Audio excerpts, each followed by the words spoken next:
Stabilize your minds, O seeking souls of knowledge. You have returned to the God's lore deep dive. And I, the myth weaver, have been waiting. Today we do not start a story, but a journey. An epic woven from the very void, centered on one tragic name, the ancient legend of Hong, the primeval roar, and the creation of the four progenitor corpses. Take a deep breath. Let your mind drift to a time so distant, so far back that time itself was not yet a concept, and light still a word unthought of. Our journey begins. Act 1, Primeval Chaos and the Loneliness of the God-Beast. Chapter 1, The First Roar. In that era, the universe was formless. All things remained unnamed. Only one entity encompassed everything, an infinite existence. That was the Grand Tao, or Great Way. Picture it as an ocean of consciousness, absolutely still and perfect. The Grand Tao had no purpose, no emotion. It simply is. It is the great balance. And the Grand Tao, in that perfection, breathes. Its breath is creation.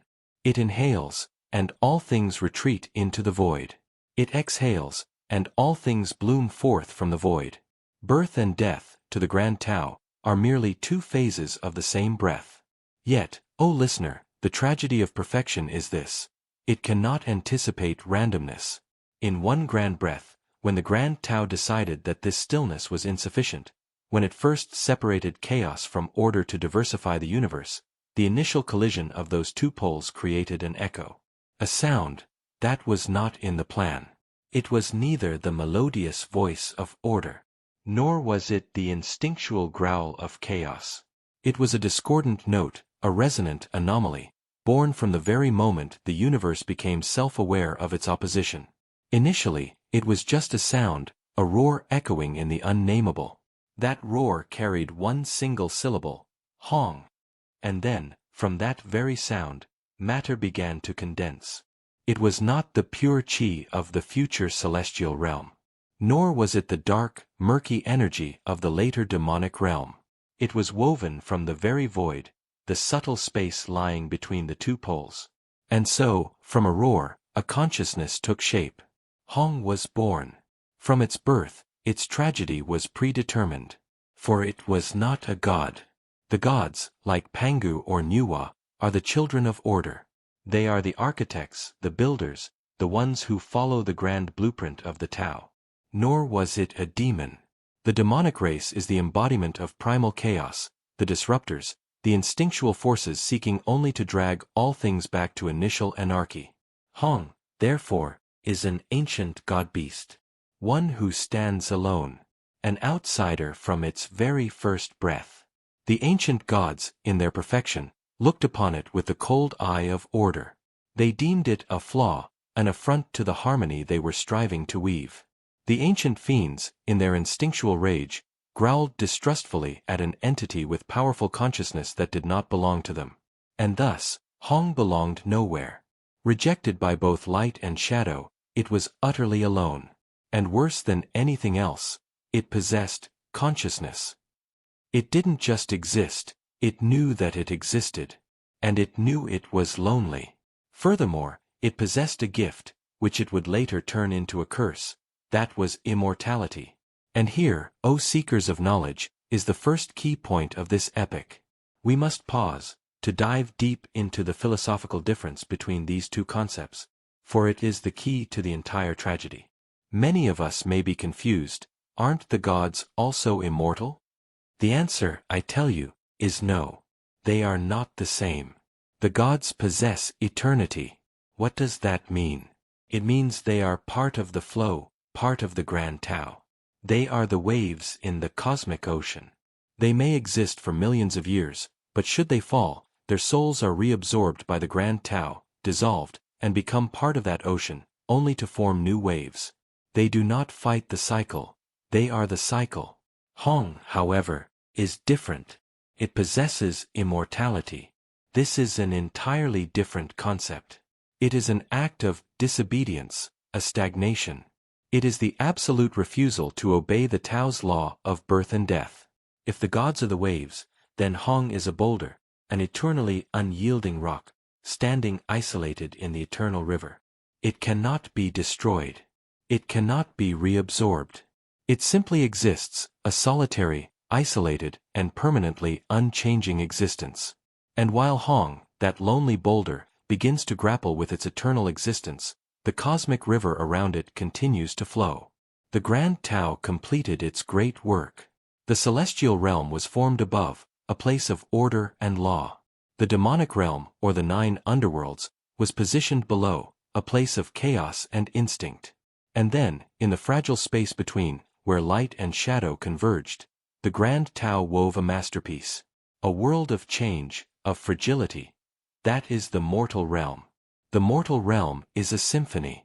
A place where things do not exist eternally, but only brilliantly blossom and then fade.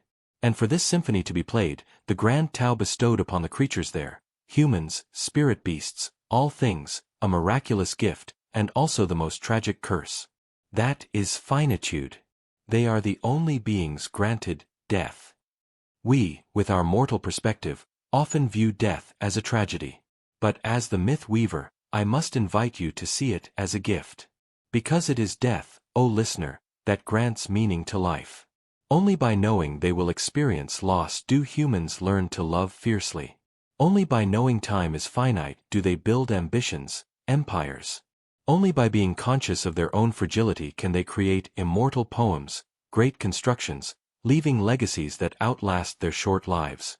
All that brilliance is born from death. But how could Hong, the immortal cursed to exist forever in solitude, understand this? And so, it began to observe. From its void, it looked down upon the mortal realm. It saw the magnificent demigod heroes, it saw the lovers swearing eternal vows, it saw the sages wise in the ways of heaven and earth. And in Hong's eternal mind, it did not see the beauty of finitude. It did not see the meaning of fading. It saw only one thing: waste. It saw a design flaw, a cruel absurdity in the Tao's blueprint. And so, Act 1, Chapter 1 concludes. Not with a world-shattering battle, but with a thought. A thought just germinating in the mind of the most solitary and powerful entity in the universe. The most dangerous thought: death is a mistake. And it, Hong, the loneliest one, will be the one to correct that mistake. Chapter 2. The Tragedy of the Observer. And so, Hong began its task of observation. It did not look with eyes. Flesh eyes, O listener, only see form, and form dissolves. No, Hong observed with its very nature of immortality. It stretched its consciousness out, like an invisible net, to feel the flow of souls, the brilliant explosion of will, and then, their sudden fading. And the mortal realm, that fragile world between God and demon, became the perfect tragic stage for it. First, it witnessed the tragedy of strength. Hong's conscious gaze pierced through the centuries, finding and anchoring upon one brilliant creation. A demigod, the son of a river god and a mortal woman. His name was Thach Kam, stone sense/feeling. He, I tell you, was a masterpiece of life. He was the peak of physical potential. When he stood, his shadow eclipsed an entire valley. Hong watched him, seeing his muscles ripple like mountains. His breath could shift rivers, his roar could shatter stone. For 90 years, Hong followed Thach Kam. It saw him single-handedly fight the 9-headed Jiaolong, dragon/serpent, ravaging the plains. He used no weapon, he broke each of the monster's heads with his bare hands. It saw him, during a great flood, use his body as a dam, standing for 7 days and 7 nights, holding back the raging waters. He carried a small mountain on his back, and hurled it into a den of evil spirits. He was a living fortress, protecting tens of thousands of weaker lives. He was the embodiment of strength that Hong, an omnipotent entity, could understand and admire. A strength with purpose. And then, Hong saw Thach Kam fall. Not in a glorious battle. Not beneath the claws of a greater monster. The demigod, the one who had lifted mountains, was struck down by something he could not see. A plague. Hong observed. It saw the great muscles that once tore the Jiaolong now wasting away. It saw the lungs that once bellowed loud enough to shake the heavens now wheezing, weak. It saw the unbeaten hero die on a straw bed, trembling, helpless, surrounded by the useless lamentations of those he had protected. And when Thach Kam's soul departed from his body, Hong felt it. We must pause here. With human perspective, we see a tragedy. But to Hong, this was an absurdity. Dive into the god-beast psychology. Hong is immortal. Its nature is unchanging. Its power never wanes, its consciousness never ages. It cannot comprehend the concept of decay. To it, strength created is meant to endure. The fact that a power as great as Thach Kam's could be wiped out by something invisible like disease was a paradox, a contradiction in the design itself. The Grand Tao created a perfect weapon, only to let it rust and shatter. Hong did not see the legacy Thach Kam left behind, the safe cities, the dams still standing. It only saw a discarded masterpiece. An unforgivable waste. Second, it witnessed the tragedy of love. Its gaze drifted from the battlefield, gently settling upon a remote valley. There were no warriors there, no demigods. Just two ordinary people. A potter named Kam, lyre/instrument, and a silk weaver named Noyet, moon. They had no power to move mountains or fill seas. But, O listener, they had something that even Hong could not comprehend. They had each other. Hong observed them for 60 years. A blink of an eye to it, but a lifetime to them. It saw them meet by the stream. It saw them exchange the first piece of pottery and the first strip of silk. It saw them build a small home, bear children. It watched them, night after night, simply sitting side by side on their porch, saying nothing, yet the existence of one was the completion of the other. Hong, in its eternal solitude, was captivated by this. A connection. Two separate souls, somehow, merged into one. This was a foreign, almost terrifying concept to an entity that was inherently, all, and alone like Hong. Then it saw Noyet age. Her hair turned white. The hands that once wove brilliant silks now trembled. And one winter evening, she quietly passed away in Kam's arms. Hong watched Kam. The god-beast saw half of his soul instantly torn away. He did not weep. He simply sat there, beside the cold loom. He took the first piece of pottery they had exchanged, and shattered it himself. Day after day, he sat by her grave. He did not eat. He did not drink. He only spoke to the earth. And 30 days later, he collapsed and died. This time, Hong did not feel waste. It felt something worse. Cruelty. And this is the god-beast's psychological analysis. Hong is an entity of absolute solitude. It has no need for connection. Therefore, when it observed love, it did not see the beauty of the bond. It only saw dangerous dependency. Why did the Grand Tao create beings so weak that they had to rely on each other to exist? Why allow one soul to complete itself with another, only to cruelly tear that completion apart? To Hong, this was a malicious design. A cruel joke by the Creator.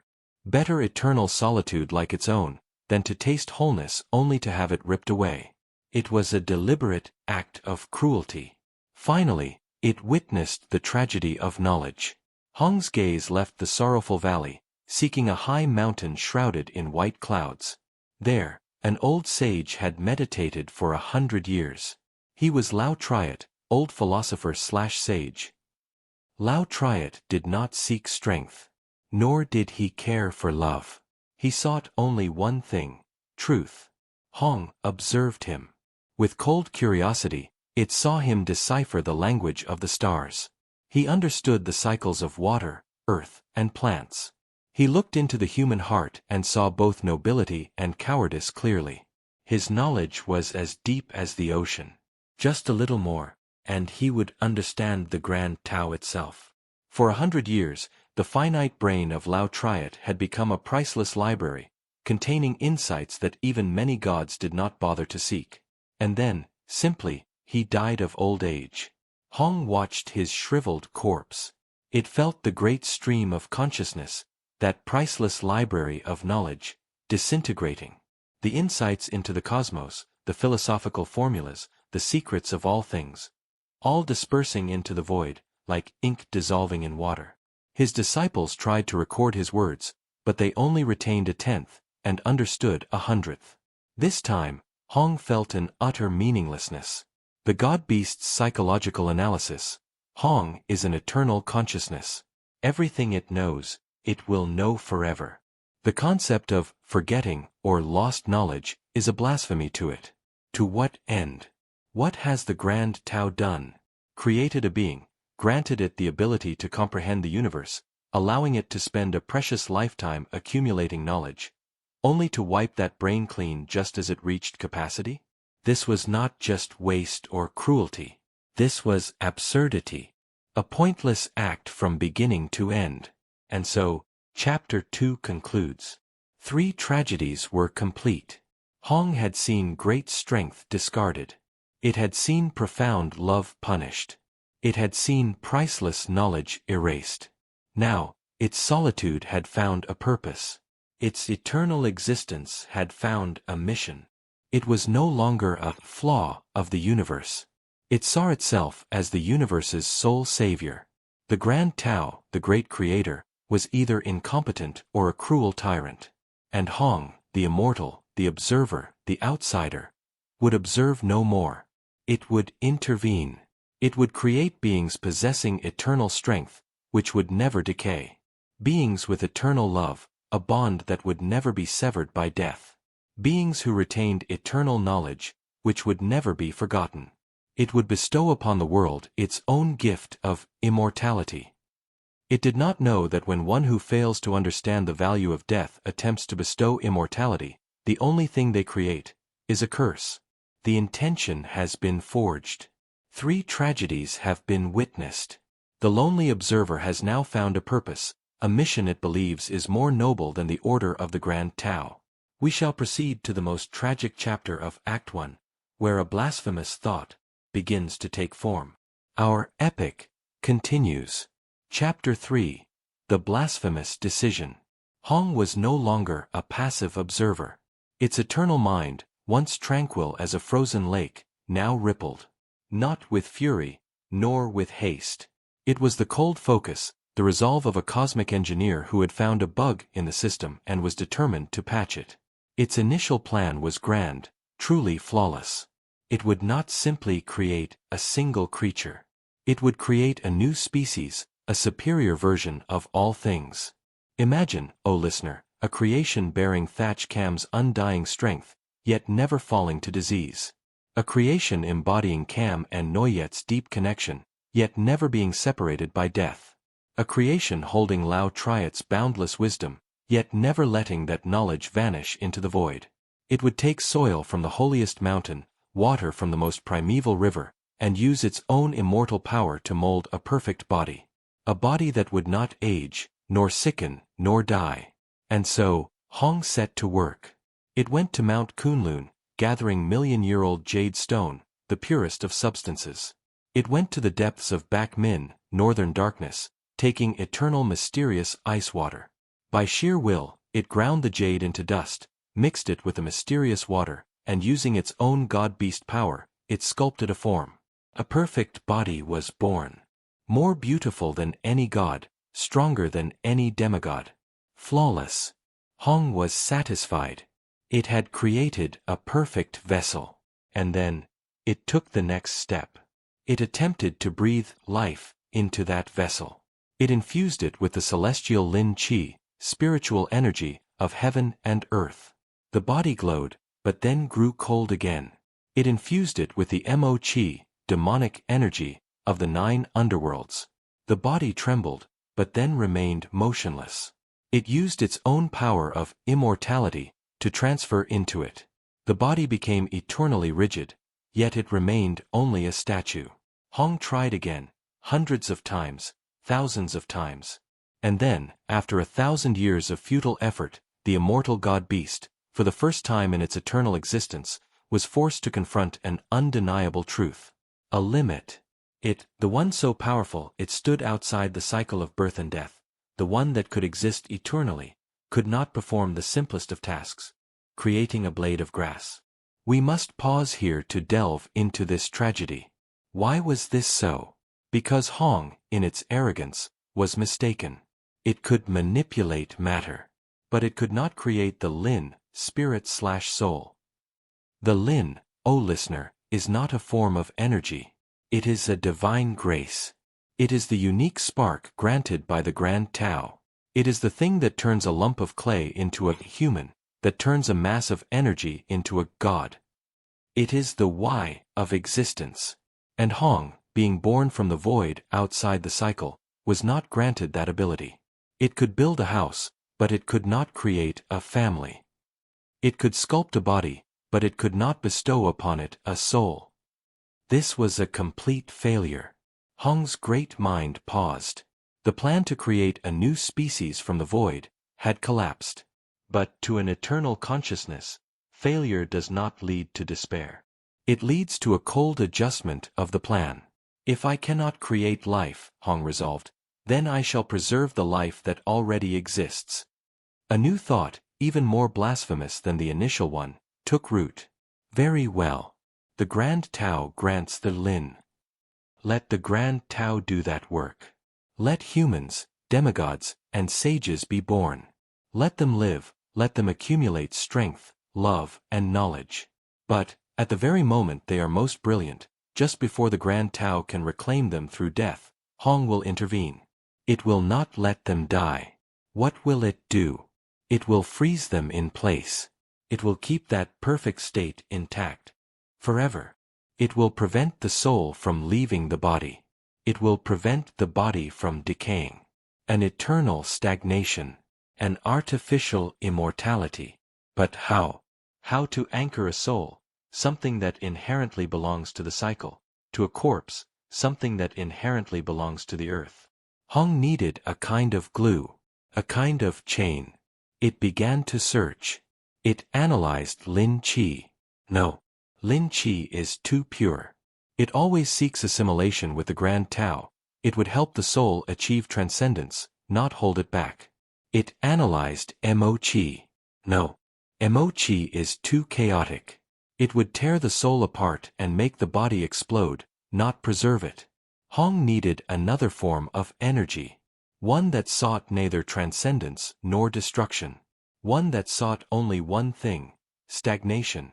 And so, Hong expanded its consciousness, not just across the mortal realm, but into the very cracks of the three realms. It sought out ancient battlefields where tens of thousands died unjustly. It sought out massacred cities, forgotten tombs. And there, it found it. A third form of energy. It was neither transparent like Lin Qi, nor dense black like Mo Qi. It was opaque gray, cold, and heavy. It was a byproduct of the cycle, a kind of waste that both gods and demons abhorred and avoided. It was the echo of dead souls that refused to leave. It was the regret of those who could not say goodbye. It was the resentment of those who died unfairly. It was the hatred of the betrayed. It was the desperate clinging of love. It was resentment/grievance, own Han. And Hong, in a moment of demonic genius, realized, this is it. Let's delve deeper into resentment. Resentment, in its essence, is the energy of the most primal disobedience. It is the no that a finite soul screams at the infinite Grand Tao. The soul wants transcendence, but resentment holds it back. The body wants to dissolve, but resentment clings to it, slowing the decomposition process. It is an anchor. A perfect adhesive. Hong's plan had changed. It would not create new gods. It would appropriate the Grand Tao's greatest souls. It would hunt. It would seek out the souls carrying great strength, love, or knowledge, but more importantly, the souls that, at the moment of death, generated a source of resentment large enough to challenge the cycle itself. It would find those souls, those corpses. And then, it would use its own immortal power, not to grant life, but to intensify the resentment. It would forge that mass of resentment, turning it from a rusted anchor into an eternal chain, locking the soul to the body, forever. The blasphemous decision had been made. Hong's journey was no longer the journey of a creator. It had become the journey of a grave robber. It began to scan the mortal realm, seeking 4 perfect candidates, 4 sources of the most horrifying resentment, to begin its eternal species. And it, O listener, is the beginning of the 4 progenitors.